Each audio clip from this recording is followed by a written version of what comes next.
Hello my dear students, this is Karabi ma'am. After a long break I am coming back to you. Many students requested me to upload a video on the lesson Indigo. So today we are going to discuss the fifth lesson, that is Indigo, written by LOUIS Fischer. First, see the title.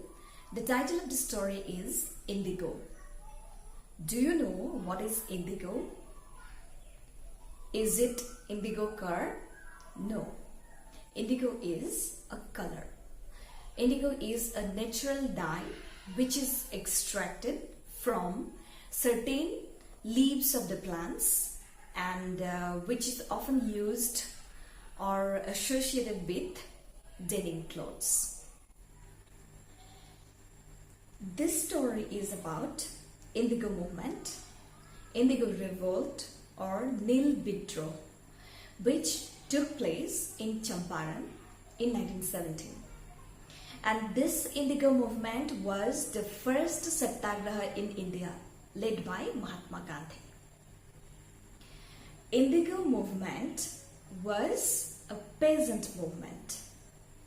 That means the peasants of Champaran were forced to plant indigo crops in their land according to an old agreement. Here in the story, the author is talking about how Gandhi came to Bihar to learn about the injustice of the landlord system which exploited the poor sharecroppers, the poor peasants in Champaran. Here the author describes the entire episode and Gandhi's struggle against the British, which proved to be a turning point in Gandhi's life and become the first victory of civil disobedience in India. So, without any delay, let's get started. First, let's talk about the author, LOUIS Fischer. LOUIS Fischer was born in Philadelphia in 1896 and died in 1970. Fischer served as a volunteer in the British Army between 1918 and 1920. He made a career as a journalist and wrote for the New York Times, the Saturday Review, and for European and Asian publications. LOUIS Fischer was also a member of the faculty at Princeton University.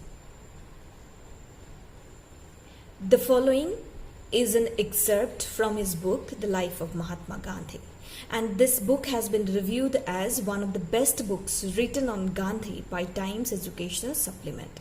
These are very important. This story, Indigo, has been taken from one of LOUIS Fischer's books, The Life of Mahatma Gandhi. And this book, The Life of Mahatma Gandhi, has been reviewed as one of the best books written on Gandhi by Times Educational Supplement. Let's start the lesson. When I first visited Gandhi in 1942 at his ashram in Sevagram in central India, he said, I will tell you how it happened that I decided to urge the departure of the British. It was in 1917. So the author LOUIS Fischer visited Gandhi at his ashram in Sevagram in 1942, where he was told about the Indigo movement started by Gandhi in 1917. Gandhi told the author how did he fight against the British and give justice to the poor farmers of Champaran. Gandhi had gone to the December 1916 annual convention of the Indian National Congress Party in Lucknow. So Gandhi recalled that he went to the annual convention of the INC, Indian National Congress Party in Lucknow.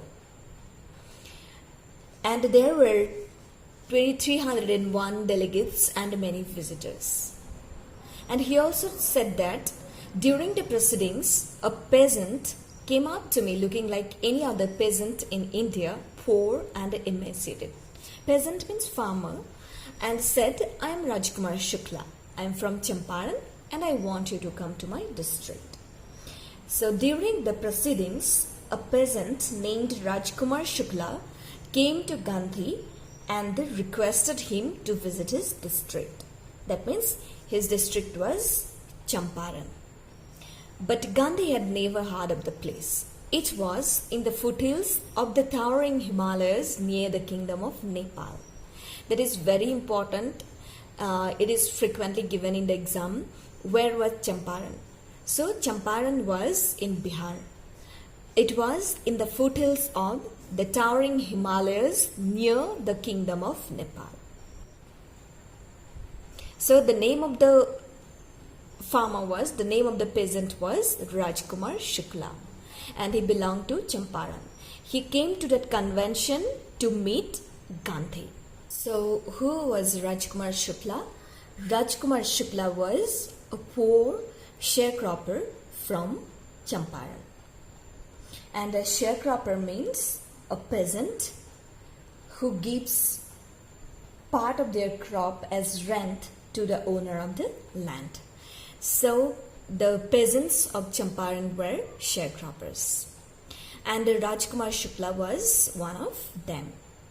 He was illiterate but resolute. Resolute means determined. So Rajkumar Shukla was a poor peasant of Champaran, and he was illiterate but resolute. He was quite determined. He had come to the Congress session to complain about the injustice of the landlord system in Bihar, and somebody had probably said, speak to Gandhi. And he told Gandhi that he came to the Congress session to meet him only to complain about the injustice of the landlord system in his place, Bihar. Gandhi told Shukla he had an appointment in Kanpur and was also committed to go to other parts of India. Shukla accompanied him everywhere. Then Gandhi returned to his ashram near Ahmedabad. Shukla followed him to the ashram. For weeks he never left Gandhi's side. He begged, fix a date. Impressed by the sharecropper's tenacity and story, Gandhi said, I have to be in Calcutta on such and such a date. Come and meet me and take me from there. So Rajkumar Shukla went to the Congress station to meet Gandhi to complain about the injustice of the landlord system in Bihar. And except Gandhi, there was no one who could help him or who could solve the problem. Gandhi told Shukla that he was so busy as he had appointment in Kanpur and also committed to go to other parts of India. But Shukla accompanied him wherever he went. He did not leave Gandhi's side till Gandhi consented to visit Champaran. His firmness, his tenacity, his determination impressed Gandhi. And what did he do? And Gandhi promised Shukla that he would visit Calcutta at a particular date, and then Shukla would come and take him along to Champaran. So finally, Mahatma Gandhi was impressed by Shukla's determination, Shukla's tenacity, Shukla's firmness, and he decided to go to Champaran.